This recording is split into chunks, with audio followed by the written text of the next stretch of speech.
सभी किसान साथियों को नमस्कार। हमारी YouTube वीडियो उदय ड्रैगन फ्रूट फार्म में आपका बहुत बहुत स्वागत है। आप हमारे फार्म का रिसेंट वीडियो देख रहे हैं। ये फरवरी मंथ के बाद बहुत तेज़ी से फार्म ग्रो करता है। न्यू लीफ इस पर बहुत तेज़ निकलती है और बहुत तेज़ लेंथ भी बढ़ती है उसकी। आप देख रहे हैं इसके बगल में हमने मक्का लगा दिया है। बहुत अच्छा ग्रो कर रहा है ये। अप्रैल लास्ट होते होते और ये बढ़कर पूरे प्लांट को यानी ड्रैगन फ्रूट के जो लाइन है इसको शेड का काम करेगा, इसको ढकेगा। साथ ही साथ हमारा प्रूनिंग का भी काम चल रहा है। क्या होता है कि लीफ ढेर सारी निकलती है और बढ़ती भी है, लेकिन एक ही पास ज़्यादा लीफ रहती है तो प्रॉब्लम होती है। तो वो किसी को भी यानी लेंथ नहीं पकड़ती है कोई भी। तो उसमें से क्या करना होता है कि छांट दें तो ही सही है। यानी 5-6 है तो उसमें से 2 या 3 रखिए जिसकी लेंथ अच्छे से बढ़े, नहीं तो वो बाद में प्रॉब्लम ही होती है, छोटी रह जाएगी, फिर कैनोपी आपकी सुंदर नहीं लगेगी और अच्छे से ग्रो नहीं होगा। तो ज़्यादा से ज़्यादा उसको छांट दें और जो हेल्दी हो उसी को रखें। प्रूनिंग करने का यही एक सही तरीका होता है कि इसको हम ज़्यादा से ज़्यादा निकाल दें। जितनी कम लीफ रहेगी उतनी हेल्दी होगी, उतनी लंबाई उसकी बढ़ेगी और वही सही रहता है। छोटी लीफ से उतना फ़ायदा नहीं होता है। जितनी जल्दी ये लीफ ग्रो हो जाए और अपना कैनोपी बना ले यानी नीचे को झुक जाए उतना सही होता है। क्योंकि मई जून में तो जब आंधी आती है तो अगर ये ऊपर को रहेगी या फिर अपने पूरे शेप में नहीं आती है तो इसको टूटने का सबसे ज़्यादा खतरा होता है आंधी में, और काफ़ी ज़्यादा नुकसान होता है। पिछले साल भी हमारा अच्छा खासा आंधी की वजह से टूटा था। इस बार देखते हैं, लेकिन इस बार क्या है कि ये कैनोपी पूरी फुल हो गई है तो कम जगह है इसको हिलने डुलने की। तो इस बार हमारा अनुमान है कि कम टूटे ये तो हुई रिंग के ऊपर की प्रूनिंग।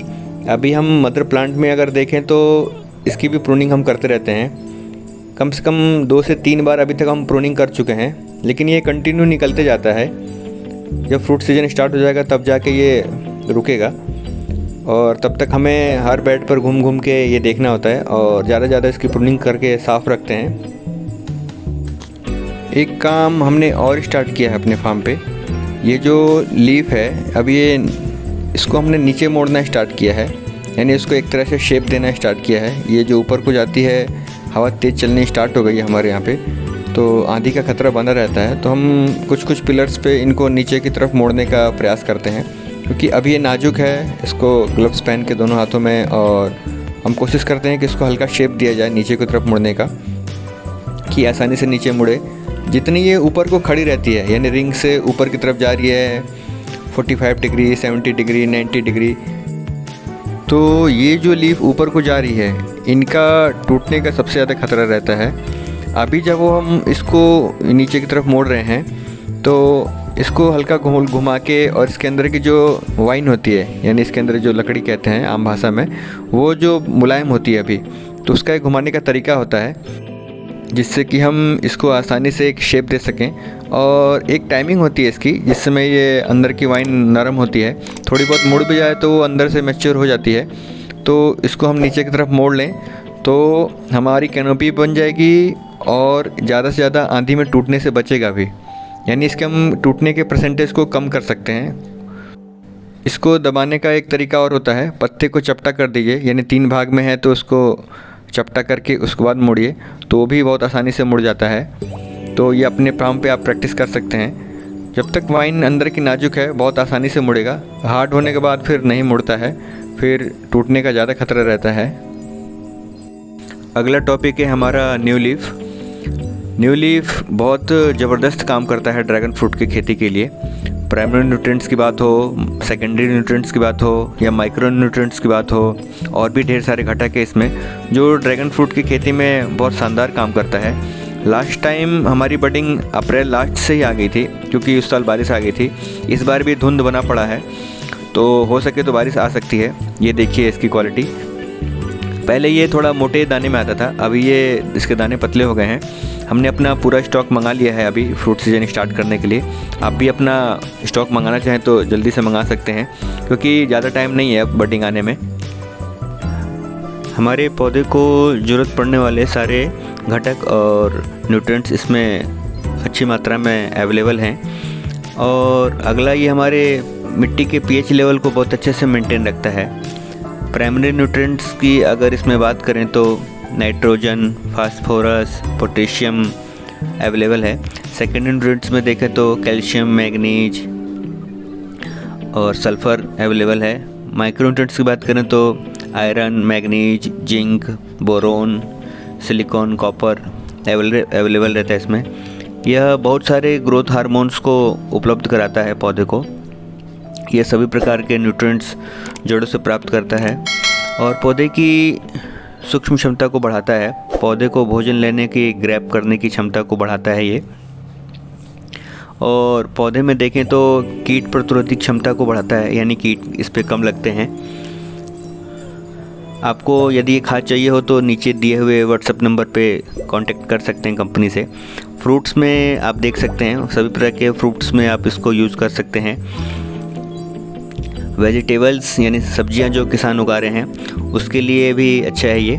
आप सभी तरह की सब्जियों में इसका उपयोग कर सकते हैं। जिन किसानों ने अभी तक इसका ट्रायल नहीं लिया है अपने फार्म में, तो आप इसको ट्राई कर सकते हैं। आप हर चीज़ जो भी उगा रहे हैं तो उसमें इसको डाल सकते हैं। हमारे अपने फार्म से मात्र 15 किलोमीटर की दूरी पर ये 5 एकड़ का फार्म था, जो पूरी तरह से उन्होंने इसको निकाल दिया, यानी फार्म पूरी तरह से ख़त्म कर दिया।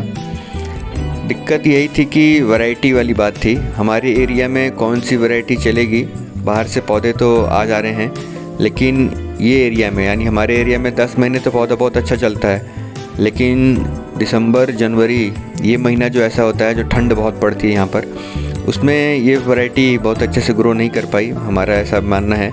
और अच्छे से इसका ग्रोथ में भी प्रॉब्लम थी। किसान के लिए अगर देखा जाए तो ये बहुत दुख की बात है, क्योंकि 5 एकड़ का फार्म ड्रैगन फ्रूट का लगाना तो आज के समय में बहुत ही महंगा सौदा है ये। और हमारे हिसाब से ये 3-4 साल फार्म चला ये, और पूरी तरह से उन्होंने इसको कट कर दिया, पौधे उखाड़ दिए। और आप देख रहे हैं, तो जो भी वैरायटी लगाएं सोच समझ के लगाएं और अपना वेदर देख के लगाएं। आपके तरफ ठंड कितनी पड़ रही है, गर्मी कितनी पड़ रही है, या लोकल में कोई फार्म हो तो उस पर विज़िट ज़रूर करें। ऐसे किसी के कहने पर कोई फार्म ना लगा दें, तो उससे नुकसान ही नुकसान है। 115वां किसान मेला अभी फिर से लगा था मार्च में। ये साल में 2 बार लगता है, एक अक्टूबर में और 6 महीने बाद मार्च में। तो काफ़ी अच्छा किसानों का रिस्पांस देखने को मिला इस बार भी। काफ़ी ढेर सारे किसान जिज्ञासु रहे ड्रैगन फ्रूट की खेती को लेकर के, ड्रैगन फ्रूट के प्लांट्स को लेकर के, ड्रैगन फ्रूट के फ्रूट्स को लेकर के। उसकी जानकारी ढेर सारी इकट्ठी की किसानों ने। बाहर से आए हुए किसानों से हमें भी काफ़ी कुछ सीखने को मिला। ड्रैगन फ्रूट के भविष्य को लेकर के लोगों के मन में काफ़ी सारे सवाल थे कि इसका भविष्य कैसे रहने वाला है, इसकी खेती की जा सकती है कौन से एरिया में खेती नहीं की जा सकती है। इन सभी सवालों के जवाब हमने दिए। आज की वीडियो में बस इतना ही। मिलते हैं अगली वीडियो में। वीडियो देखने के लिए आपका बहुत बहुत धन्यवाद।